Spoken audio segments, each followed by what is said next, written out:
Buenas noches, ¿se escucha bien o no se escucha nada? Hola, profe. ¿Se escuchan bien?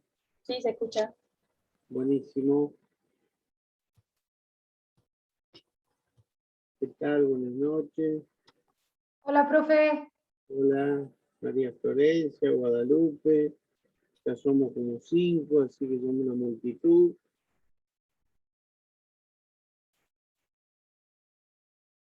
Profe, ¿te voy a ir haciendo una consulta antes de arrancar la clase? Ya si esperamos que venga alguno más y empezamos 2 veces. Sí, dale. Quiero saber respecto al parcial.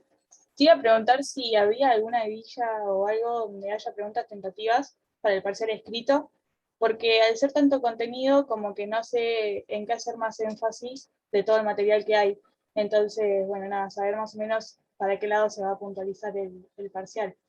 Si va a ser tipo más referidos como los trabajos prácticos, que es de opinión propia y un poco de lo que vemos en clase, o si va a ser todo material. En lo que está en el libro, atiendan a las que son las preguntas que yo pongo al final de cada capítulo. Ahí más Bien. o menos tienen una idea de contenido. Después, los prácticos no, ya está. Pero sí me interesan las lecturas que yo les he ofrecido, hay que leerlo. Las Claro. preguntas son preguntas de concepto, no sé. Defíname derechos humanos desde la posición de un naturalista y un positivista y haga una opción valorativa. Entonces vos Bien. tendrás que dar alguna definición de un naturalista, y yo elijo la de un naturalista por tal razón. Lo único que les pido, no me hagan respuestas telegráficas, porque estamos en un examen escrito con 4 preguntas, cada una vale 2,5 puntos, pero las preguntas tienen que tener un desarrollo. A mí no me sirve que me digan, dame una definición, no quiero que me sean muy concisos, quiero que me hagan desarrollo, yo quiero evaluar las lecturas que han tenido. Claro. Y yo me basé mucho en el libro de Blasick, por lo que voy leyendo. ¿Está bien o no? Tipo, no hay ningún problema. Lo que está en mi libro, yo voy a preferir lo de mi libro, así que en muchos temas es muy escueto. Bien. Bien. De todas maneras, hay algunas lecturas adicionales, sobre todo en el tema del fundamento filosófico de los derechos humanos. Si vos vas a mi página vas a encontrar un montón de lecturas.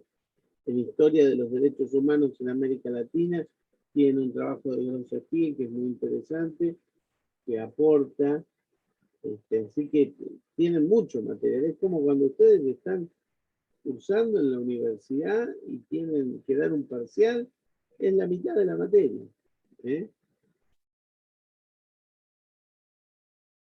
Porque eso es Perfecto. más sencillo que si tienen que hacer un multiple choice, porque no saben cuál va a ser el choice y en qué contexto va a estar. Aunque la pregunta sea por sí o por no, tienen que conocer todo el contexto. Acá es distinto, tiene que hacer un desarrollo. Buenísimo. Somos 8, yo creo que ya no vendrán más, pero vendrán poco, porque ya estamos a las 17. Así que Disculpe, profe, ¿le puedo hacer una consulta?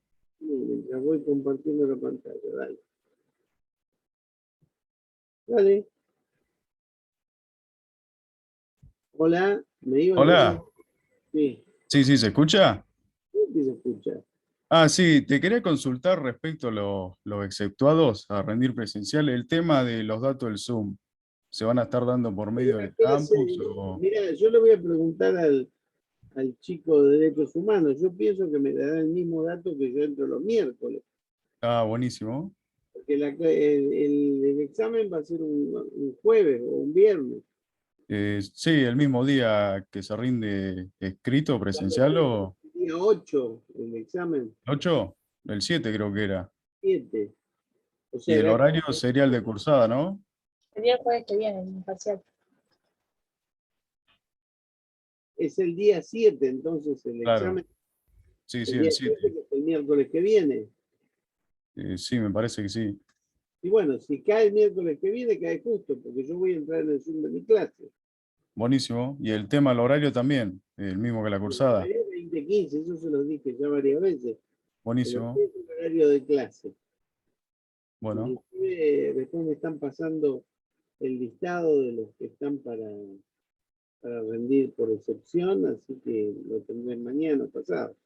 Sí, yo le había mandado un email a Soraya, pero no me ha contestado todavía. Pero los está juntando, no te preocupes. El Ah, asunto buenísimo. es para yo tenerlos hasta la semana que viene, así que no se preocupe. ¿Tiene alguna otra preguntita? Así me hacen las preguntas y después empezamos. Nada de preguntitas. Bien. Bueno, yo en la clase anterior cerramos un poco la idea de lo que significa el poder de policía. Por lo menos en conceptos generales, tomamos nota de que poder de policía no es igual a la policía que tenemos en la esquina con el revólver y el palito ese que tienen al costado, sino que es un poder a partir del cual el Estado, que tiene el monopolio del uso de la fuerza, define por leyes qué es lo que se puede hacer y lo que no se puede hacer. Que dijimos que es fácil porque lo que se puede hacer es todo y lo que no se puede hacer es lo que expresamente está establecido en una ley. Pero una vez que se hace una ley que se dice, por ejemplo, las reuniones tienen que ser avisadas antes que se hagan por una cuestión de orden. Entonces después viene la policía del Estado que registra esa reunión, que nos dice, sí, háganla a las 9 porque a las 10 hay otra reunión de homenaje a quien fuera. Y después aparte está la policía formal, que está ahí para cuidarnos, no para echarnos a patadas de la reunión. Bien, lo que no tiene que hacer el Estado cuando hace poder de policía es, por ejemplo, avísenme si van a hacer una reunión, entonces la policía toma nota. Jiménez y 10 comunistas más van a hacer una reunión, son todos comunistas. Los anoto en una lista. Donde hay un lío, los voy a buscar a ellos. Eso es lo que no se puede hacer, ¿no? Manipular los datos, manipular la policía del Estado en perjuicio del ciudadano. Entonces, la otra regla es que, en general, todos los derechos admiten una reglamentación. Por eso, el poder de policía es el que nos señala las limitaciones que son normales y permanentes. Por eso son racionales. Está el artículo 28 de la Constitución. Ninguna ley puede alterar el derecho que reglamenta. Y como son limitaciones de todos los días, tienen que ser limitaciones chicas para que se dé la regla mediante, que no estemos con una libertad absoluta o con un poder total. El asunto es qué tal en el medio estamos, qué tan bien el poder ejerce su rol, que es el poder de policía, para que todos disfrutemos nuestros derechos en forma un poco limitada, pero de manera tal de que todos seamos los que gozamos esos derechos. ¿Qué pasó con el poder de policía? A partir de los años 20 y en Estados Unidos, sobre todo a partir de los años 40, con la Segunda Guerra Mundial, claro, los presidentes se daban cuenta que para generar el desarrollo de ciertos derechos había que hacer más acciones. Estábamos en manos de lo que se llamó el modelo keynesiano, el constitucionalismo social. Así que el Estado empezó a cubrir otros roles. Y entonces el poder de policía era más fuerte, más extendido.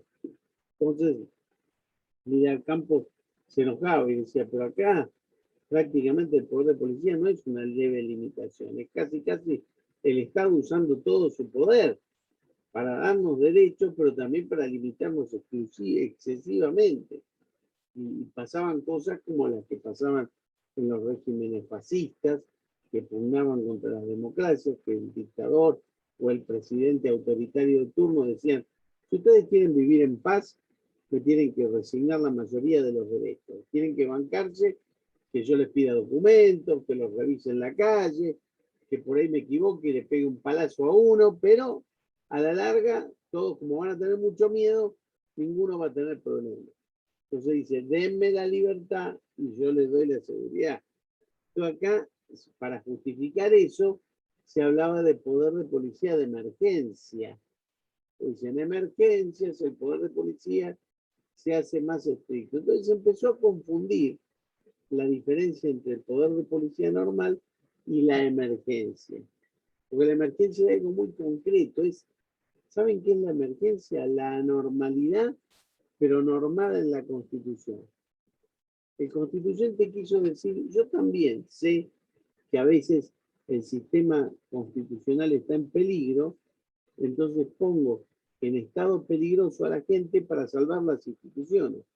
Por ejemplo, declaro el estado de sitio para salvar la democracia, porque me enteré que en estas elecciones pueden poner una bomba, entonces voy a ser mucho más duro en los días antes de la elección, impidiendo el tránsito, impidiendo las reuniones, porque quiero cuidarlos mejor. Entonces, lo que quiso el sistema es que en determinada situación muy grave, los derechos se exceptúan de una manera más intensa. Pero esto tiene que ser excepcional y raro. Bien, no sé, por ejemplo, cayó un terremoto, entonces para que con motivo del terremoto la gente no robe en las calles, y bueno, decretamos algo parecido al toque de queda, está la policía en la calle para que nadie se robe lo que no es de él, pero tenemos una situación que está claramente identificada. Entonces, se empezó a hablar de poder de policía y policía de emergencia. Y dentro de la emergencia, ¿cuáles eran los institutos de la emergencia? Entonces tenemos el instituto clásico, que es el estado de sitio, pero en otros países hay otros institutos de emergencia. Estado de sitio presidencial, toque de queda, estado de prevención y alarma, todas son modalidades donde se limitan los derechos. Nosotros, hasta la reforma del 94, teníamos una situación de emergencia y si me exigen un poquito más, dos, el estado de sitio y la intervención federal. Pero después del 94 tuvimos la emergencia económica y la emergencia política que permitía el dictado de los decretos de necesidad y urgencia. Entonces, después de la reforma del 94, es como el constituyente habilitó que hubieran más estados de emergencia. Los reconoció para que ahí se actúe más duramente. Pero ¿qué pasó? El cóctel de concentración de poder y más estados de emergencia hizo que las democracias fueran más diluidas, porque fuimos de a poco perdiendo poderes. Y aparte, lo que para nosotros ha sido algo que se está dando desde que terminó la generación del 80 y hasta hoy, que es una gran crisis social y económica, y se confundió la crisis con la emergencia, para que lo tengan más o menos claro. La crisis en general es un momento culminante después del cual viene un cambio. Por ejemplo, todos sabemos lo que es la crisis de la adolescencia. Por lo que veo en mi hija le va a durar hasta los 40, 50 años, a los 20, y no se le pasó la crisis. Que le salen granitos, que se ponen de novio, que tienen problemas terribles de convivencia, el ser y la existencia, que vamos a militar en política o que no vamos a militar porque no creo en nadie, en fin.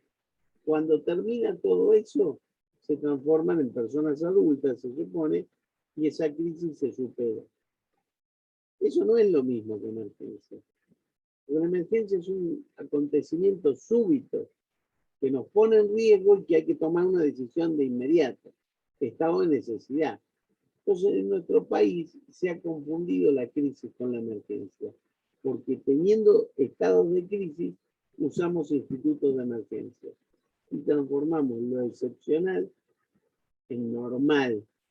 Entonces, desde hace más de 50 años, nuestra nación vive por lo general en estados de emergencia. Yo le voy a decir, de los muchos estados de emergencia que hay, que generalmente son emergencia política, económica, social, la única que no admito es la que se ha llamado en doctrina la emergencia revolucionaria. ¿Por qué pasó? Nosotros tuvimos golpes de Estado en el 30, en el 43, en el 55, en el 62, en el 66 y en el 76. Prácticamente 50 años en los que el país vivió sin vigencia de la Constitución o con vigencia de la Constitución con muchas limitaciones, con partidos proscriptos, con militares condicionando al político que gobernaba, que no eran realmente situaciones regulares. Entonces, claro, en esas situaciones de emergencia, los constitucionalistas decían, ¿qué hacemos? A ver, les voy a dar una explicación. En el golpe del 30, vinieron los militares echaron a Irigoyen, lo investigaron, por ser que había robado, qué sé yo, disolvieron al Congreso y le comunicaron a la Corte.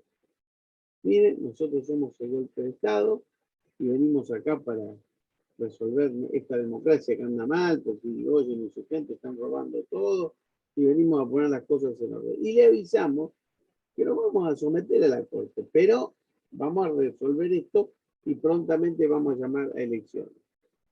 ¿Qué dijo la Corte?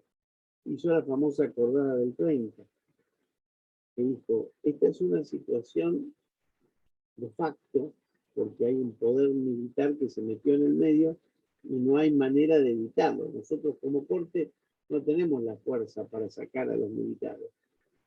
Y esto es como en el derecho administrativo se llama la doctrina del funcionario de facto. Cuando no está el funcionario que está, viene otro de facto. ¿Saben cuándo se usó bien la doctrina de facto? ¿Se acuerdan cuando Mitre era presidente y estaba en Paraguay, comandando las tropas argentinas en la guerra de Paraguay? El vicepresidente Marcos Paz estaba muy mal, casi ciego, tenía una diabetes galopante y quería renunciar. Pero los ministros decían no renuncie porque el presidente está en Paraguay, no es como ahora que en un avión está en media hora. Había que venir en carreta de Paraguay y tardaba varias semanas. Entonces decía no renuncie, mire, no renuncie. Y el tipo no renunció hasta que se murió en el ejercicio de la vicepresidenta. ¿Y qué pasó? Teníamos el presidente en Paraguay y no teníamos vice. ¿Qué hicieron hasta que vino Mitre de Paraguay? Todos los ministros, una semana cada uno, hacían de presidente. Cumplieron de facto las funciones, pero de facto porque se había dado un hecho que administrativamente habilitaba que el funcionario que estaba debajo, todavía no había ley de cefalía, que pudiera cumplir momentáneamente el rol. La Corte dijo, bueno, no tenemos presidente, viene el militar. Pero acá era distinto, porque el militar lo había echado patadas al presidente antes de ocupar el lugar. Entonces, la Corte, en un acto de prudencia política, que muchos dijeron en realidad es un acto de imprudencia política, dijo, el militar que está gobernando es un funcionario de facto, y mientras no viole más a la Constitución y regularice la situación, nosotros lo vamos a bancar. Eso pasó en el 43, vino el golpe militar que trae después a Perón, la misma historia, se saca al presidente, se disuelve el Congreso y le comunican a la Corte, mire, nosotros estamos acá para normalizar las cosas y nos sometemos a su poder. La Corte reitera esta acordada diciendo, bueno, otra vez el funcionario de facto. En el 55 vuelve a pasar, lo voltean a Perón, disuelven el Congreso, pero con una novedad. Disuelven también a la Corte, nos echan a patada a lo de la Corte. Y ponen otra Corte de amigos, etc. O sea, acá no estuvo mal la Corte para decir hay un funcionario de facto. Después, ese mismo gobierno militar, en poquito tiempo, reforma la Constitución y deja sin efecto otra Constitución, que es la Constitución del 49. Fíjense las cosas que hacían los militares.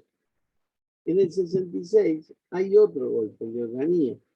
Lo sacan a Ilia, disuelven el Congreso y otra vez disuelven la Corte, ponen otra Corte. Pero la diferencia es que como ya el gobierno de Organía se empezó a quedar un tiempo interesante, había que saber qué hacían con los actos legislativos que emitía este gobierno de facto. Y la Corte Nueva que dijo, bueno, sirven estos actos y cuando venga el próximo gobierno constitucional, los ratifica. ¿Qué hizo este gobierno de facto? Reformó el Código Civil, se hizo la ley 17711 de Organía, todo por un gobierno de facto, la reforma más importante hasta que se reformó últimamente el Código Civil. En el 76, otra vez un golpe de Estado, mucho más fuerte, donde se dijo, nosotros no es que estamos gobernando con la Constitución, arriba está el Estatuto para la Revolución Nacional y abajo está la Constitución. Sometieron a la Constitución y respecto de los actos legislativos inventaron una cosa que se llamó la CAL, Comisión de Asesoramiento Legislativo. Si la Junta Militar quería hacer una ley, la armaba. Llamaban a su economista de confianza, y esa ley se la pasaban a la CAL. La CAL, que tenía 5 o 6 militares, 2 economistas, decía me gusta, no me gusta. Y después el gobierno hacía lo que se le daba la gana, por lo que decía esa CAL no le era vinculante. El asunto es que cuando llegó el gobierno de Alfonsín nos encontramos que habíamos justificado a los gobiernos militares diciendo que era una emergencia de la Constitución, porque la Constitución en cierto momento entra en emergencia porque vienen los militares. Entonces tenemos que resolver qué hacemos con las leyes, qué hacemos. Entonces yo siempre digo, el gobierno militar, la doctrina de facto, es una emergencia de la Constitución. El único constitucionalista que no estuvo de acuerdo con esto, que fue Quiroga Lavín, a quien yo hoy reivindico, es que él dijo, no, un gobierno de facto no es una emergencia de la Constitución, es una realidad al margen de la Constitución, que no es lo mismo. Y tenemos que soportarla, después la tiraremos abajo. Eso fue un poco el germen del artículo 36 de la defensa del orden constitucional. Entonces, cuando hoy hablamos de emergencia, de la única emergencia que no quiero escuchar hablar, es de la llamada emergencia revolucionaria. Porque para mí el golpe de Estado no es una emergencia del derecho constitucional. Es más, no debe ser estudiado el golpe de Estado o la doctrina de facto por el derecho constitucional que repudia los golpes. Tiene que ser estudiado por derecho político o por historia constitucional, pero nunca por derecho constitucional, porque el derecho constitucional repudia el golpe de Estado y no lo considera una de sus emergencias posibles. Dicho esto, entonces vamos a ver acá, primero, las nociones conceptuales de crisis y emergencia.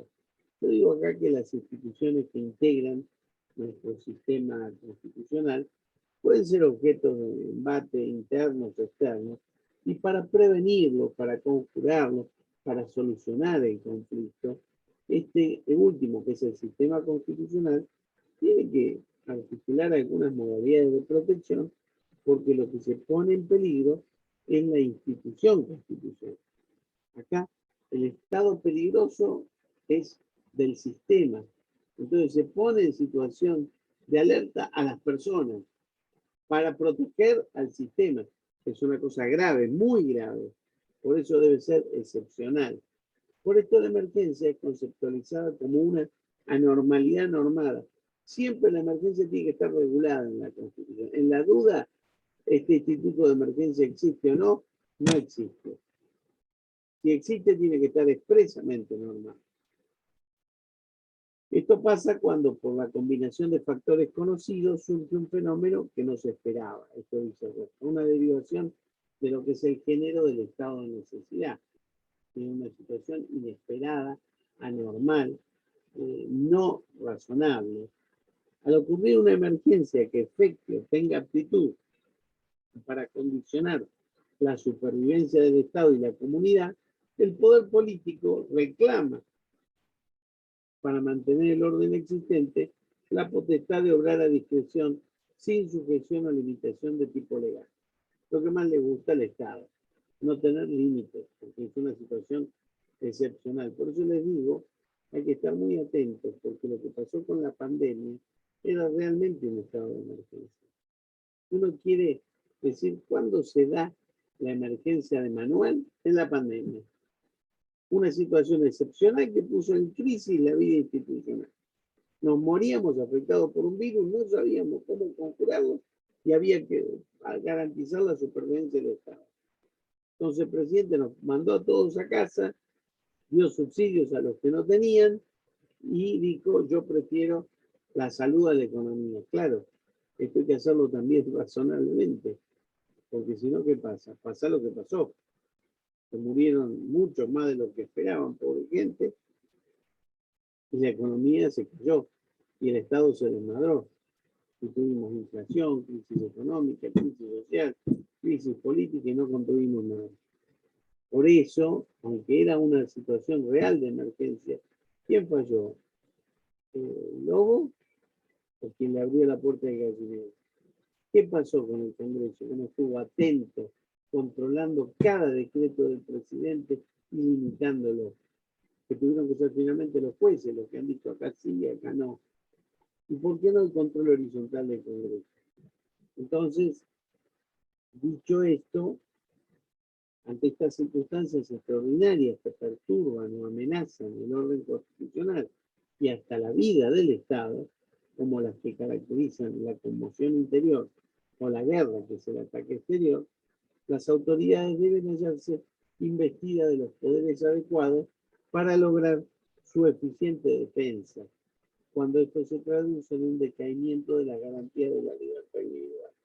Vean esto que se dice en latín: salud populis suprema lex est. La salud del pueblo es la ley suprema. Fíjense que acá se podría, ahora lo vamos a ver, haber dictado en esta emergencia el estado de sitio. Pero con un estado de sitio eran claros los controles que tenía el Ejecutivo. Al no haber dictado el estado de sitio, se habló de una emergencia económico y social. Y entonces el Ejecutivo se sintió con menos limitaciones. Y aparte, evitó declarar el estado de sitio. Las emergencias son entonces situaciones anormales o casos críticos que, previsibles o no, resultan extraordinarios y excepcionales, patologías del orden constitucional. Dice Vidal, pasémoslo a lo que es la salud humana. Un cáncer puede ser previsible o no, pero sabemos que puede aparecer. Y si aparece, estamos en emergencia. ¿Bien? No es necesario que caiga una enfermedad desconocida. Puede ser una enfermedad conocida, pero muy grave. ¿Bien? Entonces, imaginen, por ejemplo, cómo puede haber conmoción interior.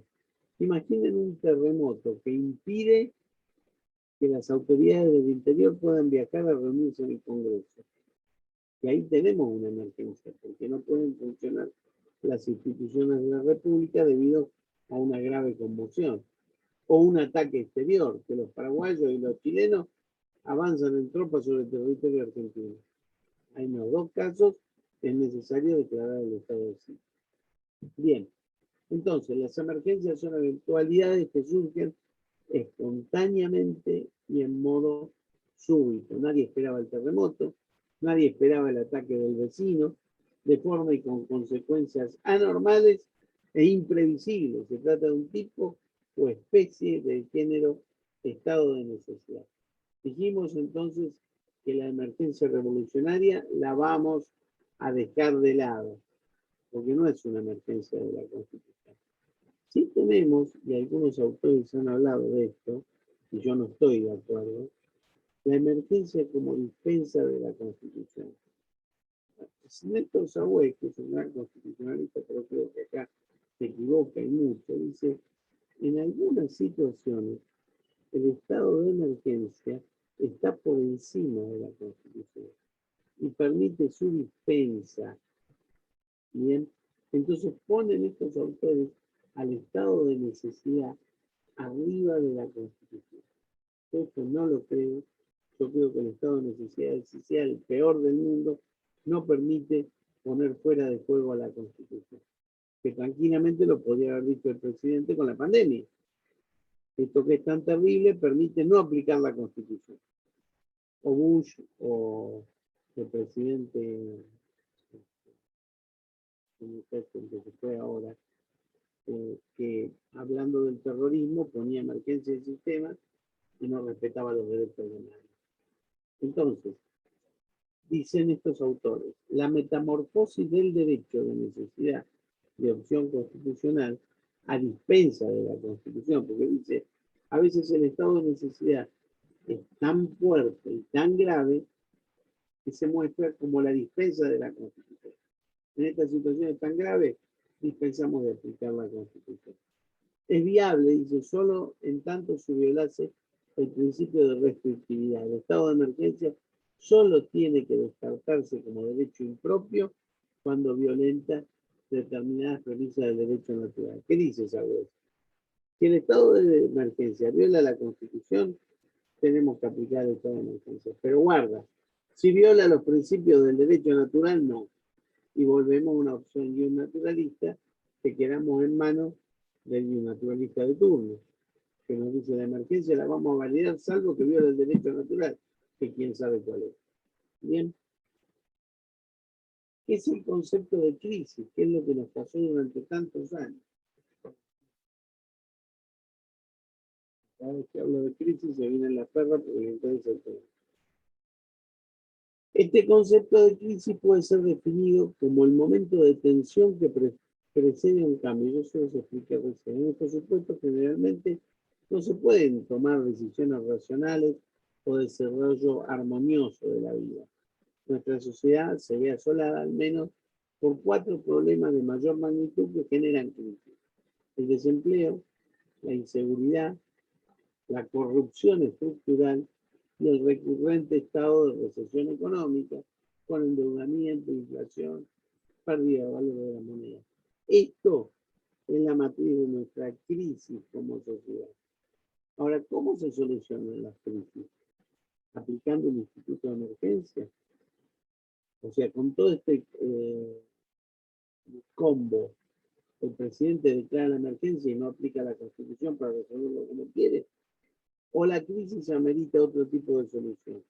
Amerita otro tipo de solución.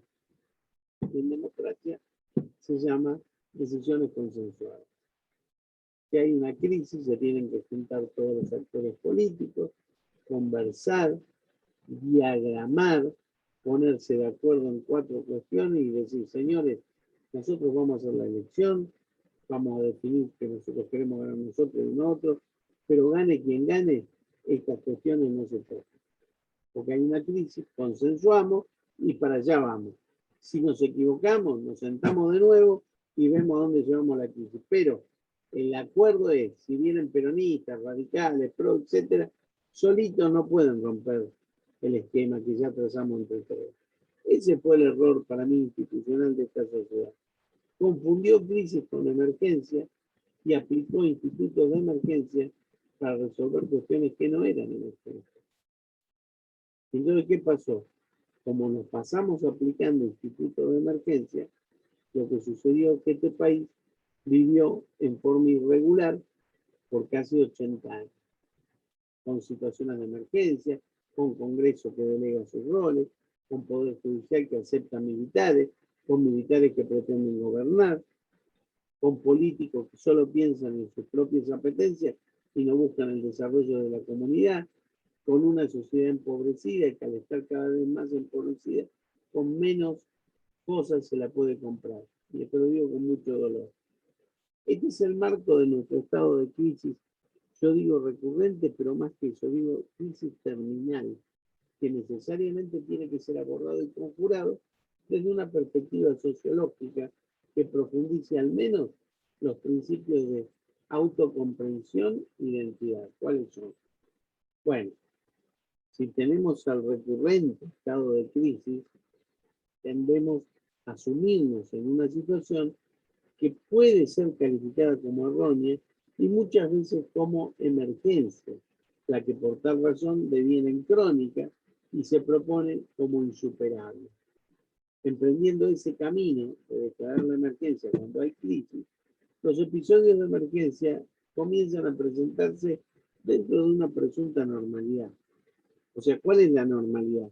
Y que el Congreso no legisle, que todo lo legisle el Ejecutivo, o por necesidad de urgencia o por delegación. Y eso no es lo normal, pero para nosotros sí, por aplicación de las reglas de emergencia todos los días. Bien, esto que tenemos, una emergencia que pretendió resolver una crisis que hoy está irresuelta y que claramente tiene actitud para desintegrar la convicción que supone la vigencia de los derechos humanos. Que la sociedad se cansa. Si vamos a hablar de derechos humanos, no podemos ni comer.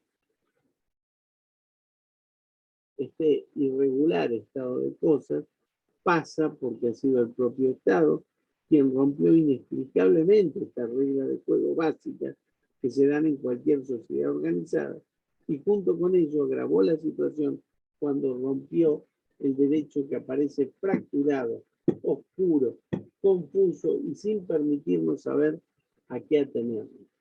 Hoy, por ejemplo, pregúntense ustedes, este gobierno que tenemos, ¿cuál es su plan? ¿Cuál es su diseño? ¿Hacia dónde va? El de Macri antes, no quiero hablar tan chiquitito como hablar de un solo gobierno. Bien, es que los estados de crisis, digo yo, tienen que ser resueltos por vía de remedios ordinarios o alternativos que da el propio sistema jurídico, porque la crisis se conjura motivando el consenso, agudizando las reglas de colaboración por los actores sociales y políticos que lo integran, hacer trabajar a las ONG, hacer trabajar a los sindicatos, hacer trabajar a los sectores políticos y a la propia ciudadanía. Las emergencias han tenido un gravísimo impacto en la vigencia del Estado del sistema constitucional. Los institutos de emergencia que hoy prevé nuestro sistema son el estado de sitio, la intervención federal, los decretos de necesidad de urgencia, la delegación legislativa y las llamadas emergencias económicas y sociales, que no están dentro del estado de sitio, entonces se pueden declarar sin declarar el estado de sitio. Bien, cuanto más emergencia se constate y declare, más fuerza normativa hay que proyectar sobre los actos o omisiones de los poderes constituidos y lo particular. ¿Qué quiere decir? Si nos pasamos el día declarando emergencia, los controles tienen que ser fortísimos. No es que como declaramos la emergencia no controlamos más. ¿Qué es lo que nos pasó los últimos 2 años? Delegamos todo en el presidente declarando la emergencia y nadie lo controló. Pero yo no le echo tanta culpa al presidente, sino a los actores sociales que tienen que controlar y no controlan. La Corte ha dicho en qué situaciones se valida un estado de emergencia. La primera, que haya un auténtico estado de necesidad, una realidad fáctica que sea definida por el Congreso. Una guerra, porque hay un ataque exterior, una conmoción interior que impide el funcionamiento de la República, o una emergencia económico-social como la pandemia. Bien, transitoriedad y razonabilidad en la aplicación de la regulación de emergencia. No podemos transformarnos en un país que vive en emergencia. Esta solución, cualquiera que se tome, tiene que ser transitoria y razonable. Otra es legitimidad intrínseca en la medida de emergencia, que su propósito tienda al bien común.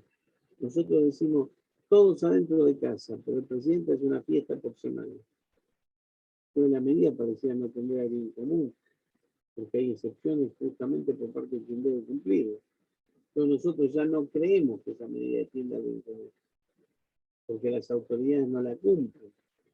Y que no se frustren con su implementación los derechos y garantías establecidos en la Constitución. No sé si les pasa, a mí me pasó cuando estaba recién declarada la emergencia, que vino ese chico de Brasil en un auto con la tabla de surf arriba, y lo pararon, lo multaron, lo metieron preso, lo acompañaron hasta la casa, decía, qué porquería de persona. El tipo decía, yo me fui a Brasil a surfear, no podía nadie, ahora estoy volviendo, pero usted no sabe que se tendría que haber quedado en Brasil, no se podía mover porque no se puede. Ahora no les parece que con la implementación de la emergencia de ese modo se frustraban derechos de las personas. Yo no digo que todo el mundo se vaya a Brasil a surfear si hay una emergencia tan grave, pero no alcanzaba con escoltarlo a la casa y decir, mire señor, conviene que esté con barbijo y que no salga. Bien, tenga una pericia ciudadana. Pero lo escrachamos en todos los medios, parecía el enemigo público número 1 el pibe. Por ahí se equivocó, fue así cuando no tenía que ir. Pero cuando le pasó al presidente, la justicia dijo fue un error. Y este pibe no. Entonces, por eso digo, que no se frustren los derechos y garantías. Vamos a hacer algunas precisiones sobre esto. La situación de emergencia económica es un presupuesto idóneo para poner en funcionamiento el poder de policía de emergencia. Esto lo dijo la Corte. Esto es importante, porque el tema, si hay emergencia económica, hay que declarar el estado de sitio. Como estamos todos en la vida en emergencia económica, la Corte dijo, bueno, sí, se puede aplicar la policía de emergencia cuando hay emergencia, la policía de emergencia cuando hay una emergencia económica. Porque ¿qué quiso la Corte? no se desmadre la institución del estado de sitio. Porque si el presidente, cada vez que se le cambiaba la regla económica, declaraba el estado de sitio, íbamos a vivir en estado de sitio. Entonces la Corte inventó otra emergencia, que es la emergencia económica y social, que dice, cuando está esa emergencia que responde a los parámetros que vimos en la otra filmina, se puede usar el poder de policía de emergencia. Pero claro, la situación de emergencia siempre tiene que ser declarada por una ley del Congreso. El Congreso tendría que decir, hay una pandemia, hay una emergencia, el presidente puede hacer esto, esto y esto, que no lo hacía en tiempos comunes. La situación de emergencia tiene que perseguir un fin público que consulte los intereses del país. O sea, imaginemos el primer tramo de la pandemia, era un fin público decir, vamos a estar 15 días todos encerrados. A ver si con eso limitamos la transmisión del virus. Era razonable. Las restricciones excepcionales de derechos tienen que ser transitorias, nunca permanentes. Después de un año de confinamiento, todos pensamos, esto no es más transitorio, es permanente. ¿Por qué el Estado no tuvo más imaginación? Por ejemplo, encerremos a la gente de AMBA, pero no a los de Catamarca. Encerremos por una semana sí, una semana no. Encerremos en los espectáculos públicos y en otros lugares no. Bien. Los medios elegidos por el legislador para superar la emergencia tienen que ser adecuadamente proporcionales. Por ejemplo, un medio proporcional era cambiar las partidas y en vez de hacer escuelas o puentes, vamos a hacer todos hospitales para tener terapia intensiva. Esa era una medida, los módulos hospitalarios, una medida razonable. En semejante pandemia, extendamos los hospitales en poco tiempo. Las garantías constitucionales no quedan suspendidas en su totalidad, sino solamente en cuanto su ejercicio resulte compatible con el poder de policía. O sea, no es que suspendemos todas las garantías, las que sean compatibles con esa situación grave. Bien. Las restricciones no pueden afectar a personas individuales o grupos de personas, sino que deben ser generales e indeterminadas. Por ejemplo, estamos en emergencia, todos los judíos a su casa porque son los que comercian y están comerciando todo el día en el 11. Los demás no. Eso sería discriminatorio y arbitrario. Claro, hubo un tránsito entre el uso y el abuso para el ejercicio de poder de policía de emergencia. Por eso les dije, vean bien el caso Ercolano, porque ahí lo que dijo el juez disidente es, pero hoy estamos limitando el aumento de alquiler y mañana ¿qué vamos a hacer?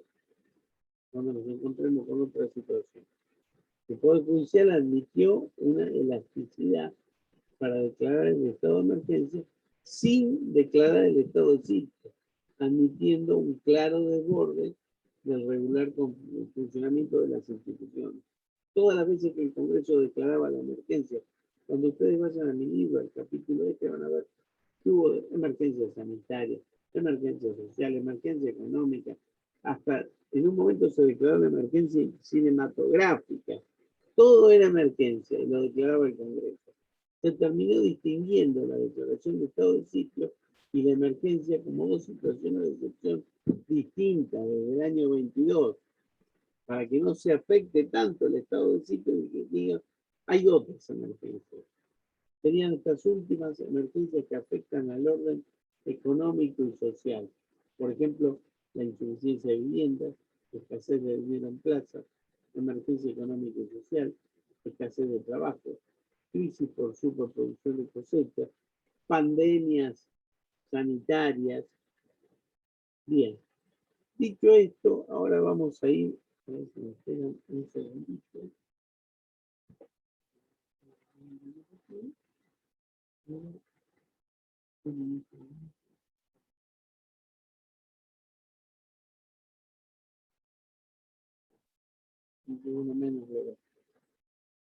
Y les voy a hablar del instituto tradicional de emergencia, que es el estado de sitio.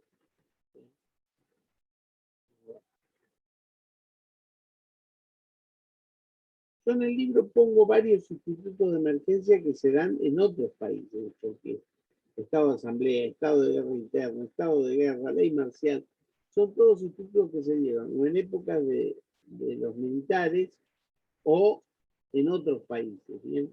Ustedes véanlo, pero a mí me interesa hablar con un cierto detenimiento del estado de sitio. ¿Bien? El estado de sitio está regulado en el artículo 23. Sánchez Viamonte siempre fue muy crítico del estado de sitio. Dice, es la ventana que nos permite salir de la regularidad constitucional. Está en el 23 y está enunciado de esta manera. En caso de conmoción interior o ataque exterior. Por eso cuando yo le digo, ¿cuándo hay estado de sitio? En conmoción interior o ataque exterior.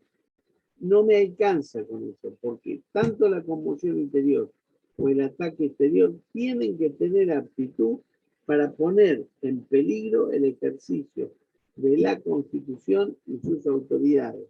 Si hay un ataque exterior de 4 borrachos que quieren entrar por misiones, yo no voy a declarar el estado de sitio, porque eso no pone en peligro ni la Constitución, ni las instituciones de la República, ni sus autoridades. Entonces, si pasa esto que tenemos, conmoción interior o ataque exterior, que pone en peligro a la Constitución y sus autoridades, se puede declarar el estado de sitio en la provincia o territorio donde exista la perturbación del orden. Pero durante esta suspensión, el presidente no puede condenar por sí ni aplicar pena. O sea, hecho la declaración del estado de sitio. Por ejemplo, el presidente Fernández declara estado de sitio porque está pensando que van a poner unas bombas en los lugares de votación. 10 días antes pone el estado de sitio. 5 días antes de la elección encuentra a estos que estaban poniendo bombas. Inflagrante, lo encuentra con las bombas medio hacer en un departamento, con los panfletos, los mapas de los lugares donde iba a poner las bombas, todo. Eso lo descubrió el Ministerio del Interior. ¿Qué tiene que hacer? ¿Condenarlos? No. Tiene que llevarlo al juez. Porque él no puede, por sí, ni condenar ni aplicar pena. ¿A qué se limita el poder? A arrestar y trasladar de un lugar a otro del país a esas personas hasta que termine el peligro. Por ejemplo, él dice, y yo, por ejemplo, lo pongo a disposición del juez ahora. No, yo prefiero arrestarlo hasta que termine la elección. Y si iba a poner estas bombas en Buenos Aires, lo traslado a Catamarca y lo dejo con una custodia en Catamarca. ¿Y cuál es la única opción que tiene esa persona?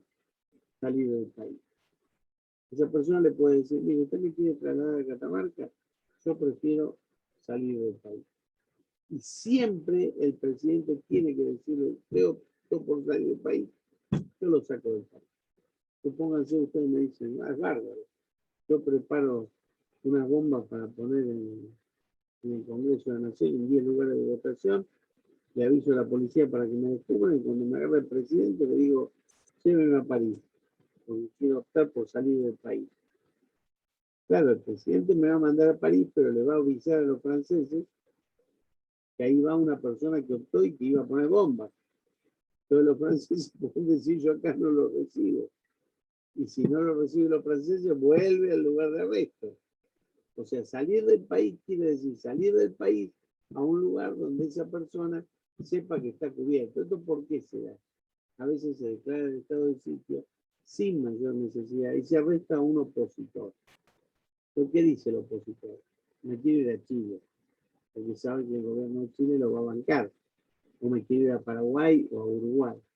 Ahora, ¿qué pasaría si esta persona arrestada dice, me quiero ir a Chile? Se va a Chile y a los 10 minutos entra de nuevo. Y empieza a armar bombas, que el Ministerio del Interior lo descubre otra vez. Y lo arresta de nuevo.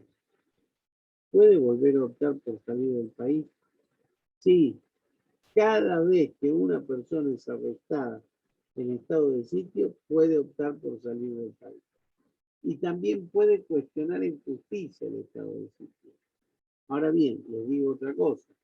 Si el presidente ve que es una situación delictiva clara, yo como presidente lo que hago es ponerlo a disposición del juez. Porque si es un delito grave no lo va a cancelar.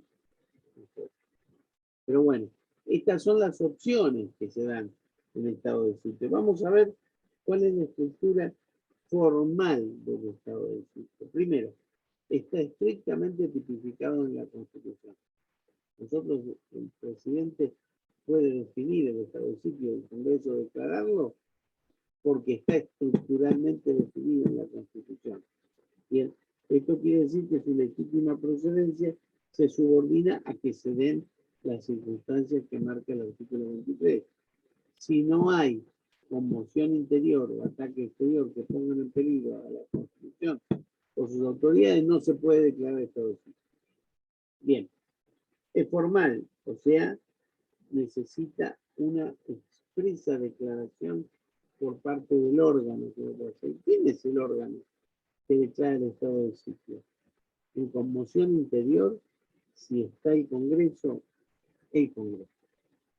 En ataque exterior, el presidente con acuerdo del Senado. Si no estuviera el Congreso y hay conmoción interior, lo puede declarar el estado de sitio convocando inmediatamente al Congreso para que se lo valide o se lo anule.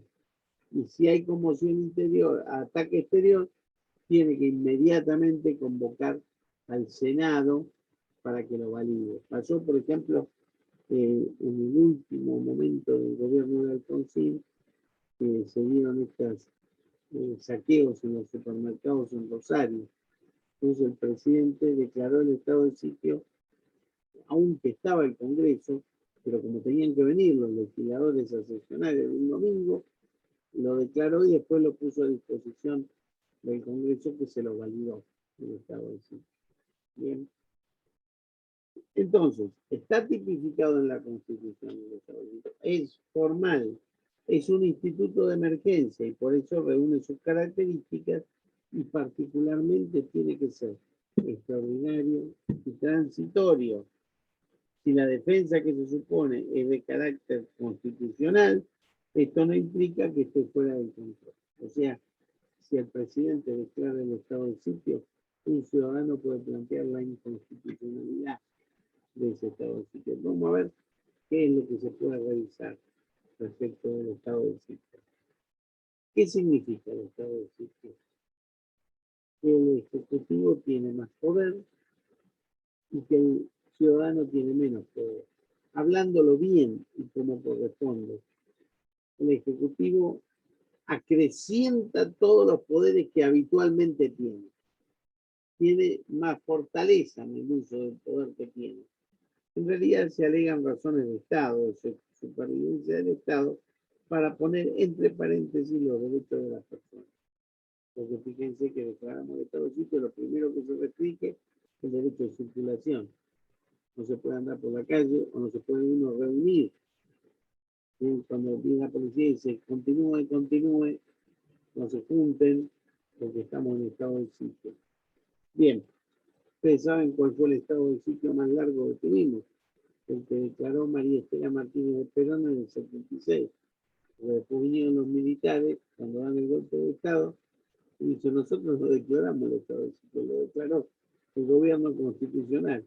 Y siguió el estado de sitio hasta que lo suspendió cuando fueron las elecciones del 83 para que la gente vaya a votar, cuando ganó el presidente Alfonsín. Pero ese fue el estado de sitio más largo, que duró 7 años, porque aprovecharon los militares y dijeron, lo declaró el gobierno democrático. Bien. Es una figura de aplicación limitada. Esto se manifiesta en los siguientes aspectos. Solo se puede declarar en los lugares donde se manifiestan estas situaciones. Si el presidente cree que las bombas se van a poner en Capital, no puede declarar el estado de sitio en Mendoza. Bien, las medidas tienen que guardar relación con las causas. No puede decir, y están por poner bombas, declaro el estado de sitio, hago un feriado bancario y cambiario. ¿Para qué? ¿Qué problema con la? Bien. La autoridad competente para ejercer las facultades del Instituto de Emergencia, que es arrestar y trasladar, es siempre el presidente de la República. Y siempre, cada vez que arresta y traslada, tiene que emitir un decreto. Porque ese decreto puede ser controlado en la justicia. La figura es pasible de ser controlada. Y como toda figura de emergencia, es de interpretación restrictiva. Vamos a ver entonces qué significa conmoción interior. Es una cosa muy imprecisa. ¿Cuándo hay conmoción interior? Bueno, primero hace referencia a una grave perturbación del orden. ¿Bien? Tenemos conmoción interior y hay una afluencia de barra brava 10 días antes de elecciones que están rompiendo todo en la calle. Bueno, ahí el Congreso declara el estado de sitio. Bien. Esto hace referencia a una grave perturbación del orden que puede ser generada en una sonada, una rebelión, un alzamiento, como vinieron los carapintados. Ahí no se declaró el estado de sitio, pero se pudo haber declarado. Bien. Se discutió en doctrina si el estado de sitio se puede declarar preventivamente. O sea, se declaró el estado de sitio porque la semana que viene dijeron que ponían bomba. O represivamente para conjurar las situaciones. Nuestra realidad histórica tuvo de las dos. Estado de sitio para prevenir el desorden o con el desorden ya hecho para conjurarlo. Igualmente siempre es conveniente limitar y limitar. Respecto del ataque exterior, la Constitución se refiere a un concreto estado de beligerancia. Lo que yo digo, una invasión de otro país, no 3 locos que se cruzaron la frontera. El momento en que se cumplimenta la historia constitucional requiere solo un caso de declaración de estado de sitio por ataque exterior. ¿Cuándo fue? A ver, ¿cuándo recuerdan? El único caso de estado de sitio por guerra con otro país, por ataque exterior. En la... No sé, no quiere decir... ¿Contra el Paraguay? Claro, el único caso. Algunos dicen la guerra con Malvinas. En la guerra con Malvinas había un gobierno militar, no había constitución. ¿Bien? Pero la guerra con Paraguay sí, aunque fue una guerra muy discutible, terrible, donde fuimos 3 contra 1, una barbaridad. Pero sí había razones para declarar el estado de sitio, porque había un ataque exterior. Frente a las primeras autoridades, los paraguayos avanzaron. Bien, vamos a ver aclarar un poquito más quién es el poder competente para declarar el estado de sitio. El poder competente en caso de conmoción interior es el Congreso de la Nación, por propia iniciativa o el Ejecutivo que hace un pedido al Congreso para que declare el estado de sitio. El Congreso está en receso, el Ejecutivo y lo declara, pero como esta atribución es excepcional y subsidiaria, el poder legislativo tiene que ser convocado para aprobar o desechar esa declaración de estado de sitio. Supónganse, el presidente declaró el estado de sitio después del 30 de noviembre que cesaron las sesiones ordinarias. Convocó esta ordinaria. Viene el gobierno, viene el Congreso y aprueba el estado de sitio. Listo. Se convalidó. Puede rechazarlo o suspensión. Puede decir, no creemos que estemos para el estado de sitio. O suspenderlo por ahora porque vamos a investigar la situación. Puede ser una modificación parcial. El presidente declaró estado de sitio por 30 días por conmoción interior. El Congreso dice 30 días seguidos. 10 días lo modificaron. Puede también pasar que termina el periodo de sesiones interior y el Congreso no dice nada. Bueno, ahí queda convalidado por silencio. El Congreso no dijo nada, terminaron las sesiones, lo convalidó. Sin perjuicio que habría, creo yo, responsabilidad política si el Congreso no se ocupa de convalidar al estado de sitio. Bien, otra cosita. Bueno, ¿qué pasa? A ver, cuando termina el plazo de vigencia del estado de sitio. 30 días, pasaron los 30 días. Bueno, esta medida, la duración está encadenada a la subsistencia de las circunstancias. Entonces, si lo declara el Congreso, lo declara el presidente, o los efectos, bueno, el efecto principal del estado de sitio es que se suspenden las garantías constitucionales en el lugar que existe la perturbación. Pasado el plazo, vuelven a entrar en vigencia las garantías.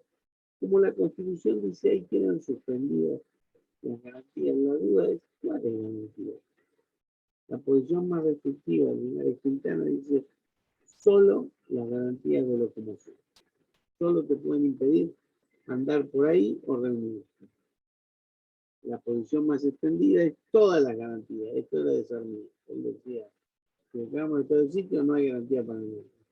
Y la Corte a partir del año 32 inició una etapa que dice la posición es la finalista. ¿Cuáles son las garantías que se suspenden? Las necesarias para capturar la emergencia. El presidente va a saber qué garantía suspender en función de la emergencia de que se trata. Bien.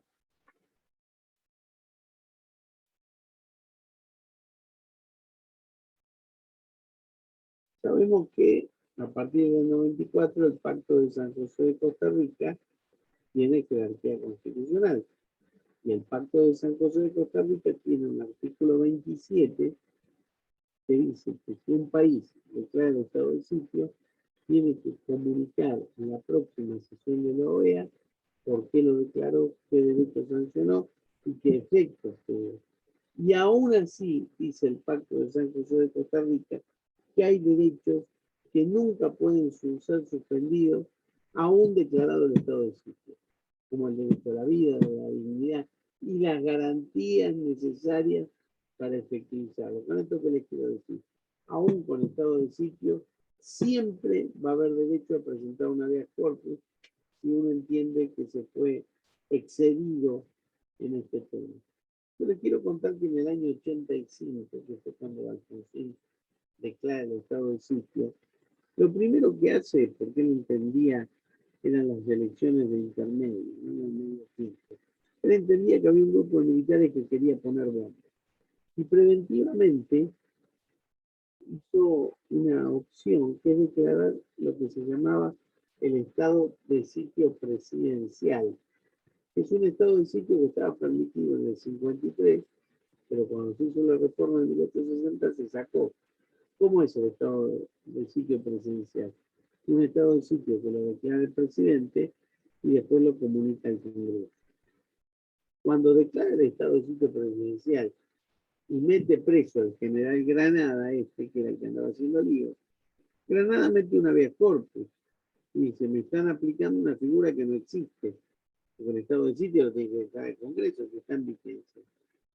En el medio, el Congreso mete la declaración de estado de sitio. Y a Granada, que lo habían liberado, lo agarran de nuevo. Por eso a la Corte llegan dos casos de Granada. El primer caso de Granada, donde la Corte le pega un palo al Alfonsín. Usted no puede inventar un estado de sitio presidencial cuando esa figura fue reformada en 1860. Así que por esta situación está bien que el juez que lo liberó lo hubiera liberado. Y después, lo más importante, ya se había celebrado un año antes la ley de la Rúa de habeas corpus, que tiene un artículo que dice que el habeas corpus permite que los jueces controlen las causas que motivaron el estado de sitio.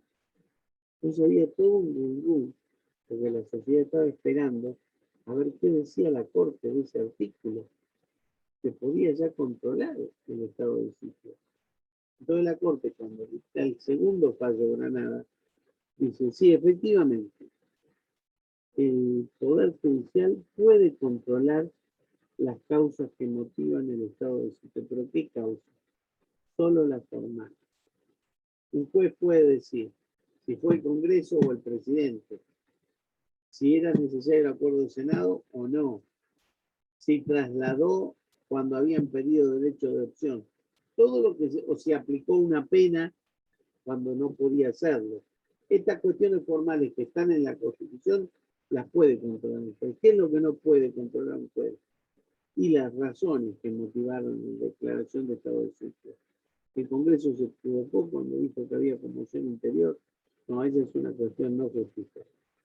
La decisión de establecer que hay una conmoción interior o hubo un ataque, pero eso llegó a ser un ataque exterior que habilite el estado de sitio o no.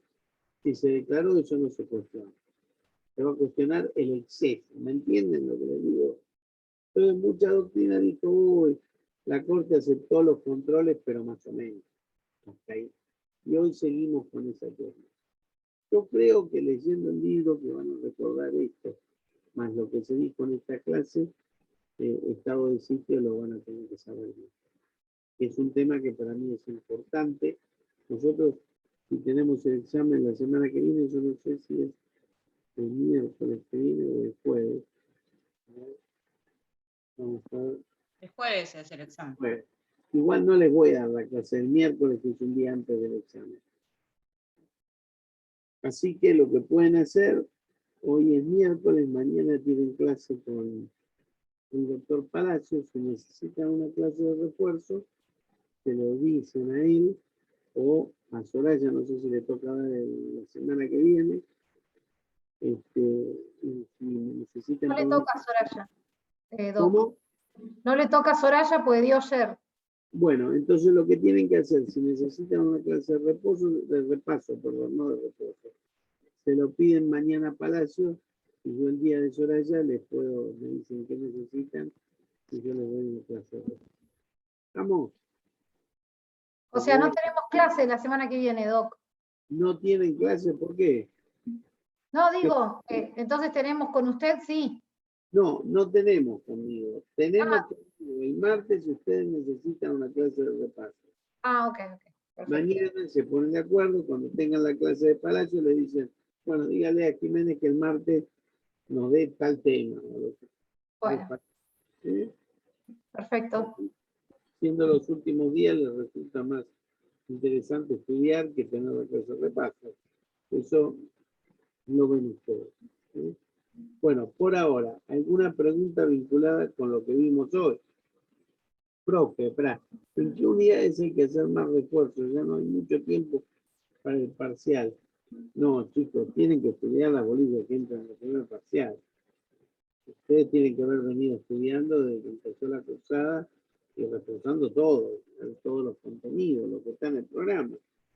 ¿Qué les puedo decir? Para mí es más importante lo que les doy en clase, pero hay cosas que no se dan, pero de todas maneras están en aspectos que se pueden preguntar. Y que imaginen, como en toda cursada, llegamos a la mitad, uno espera que sepan la mitad del programa. ¿Bien? Y en función de cómo lo sepan, va a ser la nota. 4, 5, 6, 7, 8, 9, 10, o las que no me gusta decir. ¿Qué otra pregunta? Una pregunta, profe, que estoy recordando. ¿Se acuerda ese famoso triste 20 de diciembre? Que creo que fue la salida del presidente en helicóptero, un caos en la Plaza de Mayo, etcétera. ¿Ese día se podría haber declarado? Bueno, dicen que de la Rúa tenía la declaración, hizo la declaración de estado de sitio, pero le cuestionan que lo debió haber hecho el Congreso. Claro, exacto, le iba a preguntar esto. Entonces quedó todo en el aire. Igual se judicializó, porque hubo Claro. muertes en la Plaza de Mayo. Y en ese caso hubiera sido solamente en Capital Federal, en ese territorio, digamos. Pero donde se produjo la conmoción interior. Claro. Y ahí después lo que sucedió cuando tuvimos ese periodo de cefalía, que la Sí. conmoción interior se trasladó a todo el país, porque había cacerolazos en todo el país y asambleas, pero no se declaró el estado de sitio. Pudieron contenerlo sin necesidad, porque por ser un instituto de emergencia siempre es de interpretación restrictiva, cuanto menos se lo aplique. Igualmente yo en el supuesto de los últimos momentos de la Rúa era necesaria una declaración de estado de sitio, claramente. Sí, claro, porque había cuestiones en los supermercados, entraban, Y robaban. aparte había matanzas en los alrededores de Casa de Gobierno. Claro, sí. Por supuesto, murieron muchas personas, no me acuerdo, 20 personas. Y 8 personas. Bueno, otra preguntita. Por estado de sitio, sobre la emergencia y crisis, poder de policía de emergencia, los criterios de la Corte para declarar una emergencia, cómo es una emergencia válida o una inválida. Eso es muy importante que después revisen el PowerPoint, ahí están marcadas las pautas para que una emergencia sea válida.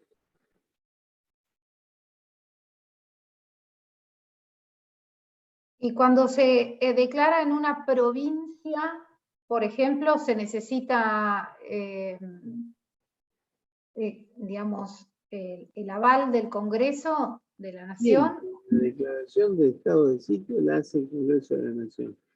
Salvo que sea un ataque exterior, que es el presidente con el acuerdo del Senado. Si en el único caso donde no lo hace el Congreso, cuando está en receso. Claro, Ahí lo hace el siempre el presidente, Congreso. lo convoca extraordinario.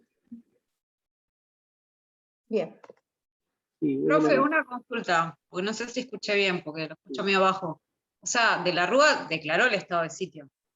declaró, perdón, dicen que hubo una declaración del Poder Ejecutivo que no se llegó a efectivizar porque se fue antes de poder implementarlo. Entonces quedó todo en una tiniebla, porque la declaración implica también la actuación del gobierno en el marco del estado de sitio.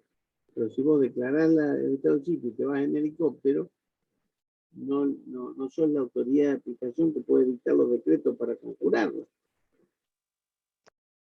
Vos acordate que en el juego armónico del sistema de la Constitución tenés un Congreso que declara el estado del sitio y un presidente que arresta y traslada. Cada arresto y cada traslado tiene que emitir un decreto. Es decir, arresto fulano, traslado. Hago un decreto que le digo a la policía conjure este peligro y meta preso a los que están haciendo este amotinamiento. Pero todo eso requiere decretos, porque eso fija la responsabilidad del presidente. El presidente declaró el estado de sitio, se sube en el helicóptero y se fue. Claro, pero igual él lo declaró. O sea, Sí, por más pero, a que... ver, él declaró un estado de No me sitio. queda claro eso, digamos. Escúchame, declara un estado de sitio estando el Congreso en actividad. O sea, es una declaración que no es constitucional, porque la debe hacer el Congreso. Y después no la aplicó esa declaración, porque tampoco tomó medidas. Sí, sí, por eso seguí la explicación y también, como la compañera, me quedé pensando porque no coincidía, digamos, las condiciones en las cuales debería aplicar legalmente un estado de sitio con lo que pasó con De la Rúa. Pero la Rúa fue un caos seguido de una renuncia del presidente.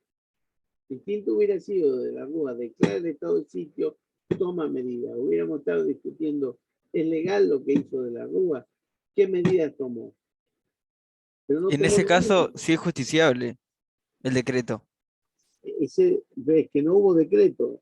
No hubo un decreto de declaración de estado de sitio. Es justiciable, pero hubieran dicho, usted no tiene potestades. Salvo que le hubiera dicho, es una emergencia tan grave que ya mismo lo paso al Congreso para que lo ratifique. Que es lo que hizo Alfonsín cuando fue los saqueos a los supermercados. El Congreso estaba en funcionamiento, pero era un día domingo. Él tenía que tomar ya la medida. Pero declaró el estado de sitio,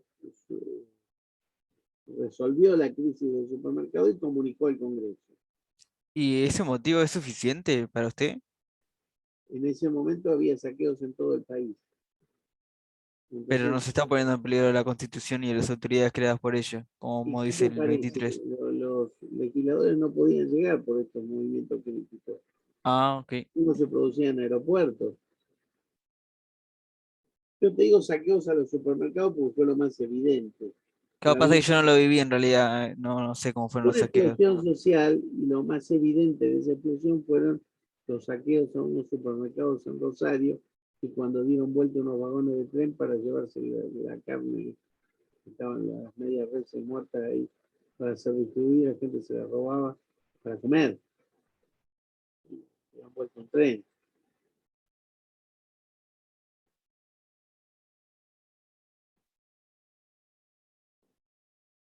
¿Qué más, muchachitos?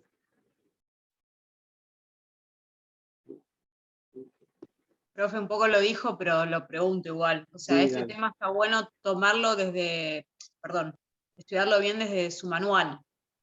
Yo creo que lo explico bien ese tema. Sí, sí, está más bien. Entonces ahí pueden ir punto a punto, en qué condiciones, eh, cuáles son las características.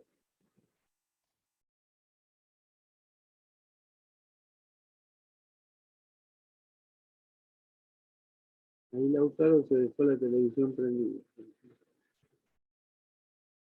No, estaba mi mamá acá viendo la tele y por eso está Ah, prendida. bueno, pobre, tu vieja tiene que aguantar la clase. Que me vino a visitar No sé si le, en la época de exámenes. Está bien. claro.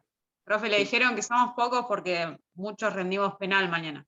Está bien, está bien. Bueno, pásenme la data de lo que sea. Igual esto se graba, así Sí. que creo que la pueden Sí. tomar los alumnos que no pudieron venir, no hay problema.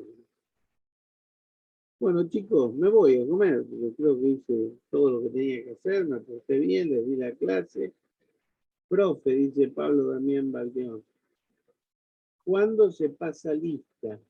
Y me imagino que lo van a hacer en la facultad, los chicos, cada comisión van a tomar lista a los que van a la facultad del escrito. Los que vengan conmigo los voy a ver, así que sé los que están.